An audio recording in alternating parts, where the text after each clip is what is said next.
কার পরিবর্তন কখন হবে, কার কথাই বদলাবে, কখন বদলাবে কেউ জানে না। জানে কে?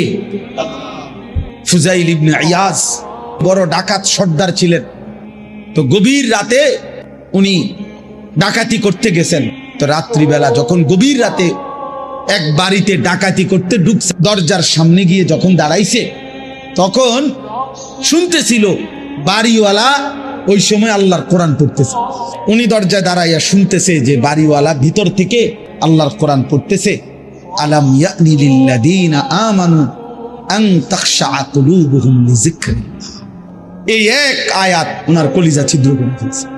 উনি পিছন দিকে ফিরে এসে আর চিৎকার করে দুই হাত তুলে বলছে, আয় রব, আয় মাওলা, সময় হলো, হয়েছে সময়, আমি আর এই নাফরমানির জিন্দেগি করব না, দিলাম ছাইড়া। তখন তিনি ওই সময় রাত্রে তো আল্লাহর কাছে এক ফোঁটা চোখের পানি ফেলতে ওনার মন চাইছে, তওবা করবে, মাফ চাইবে, আজকে গুনাহ ছেড়ে দিবে। তখন উনি তওবা করে সরাসরি হিজরত করে আল্লাহর ঘর মক্কায় চলে আসছে, আর বাকি হায়াত কাবার পাশেই উনি জীবন কাটাইছে। এরপরে উনি হইছেন সাইয়্যিদুল আউলিয়া, আউলিয়াদের সর্দার।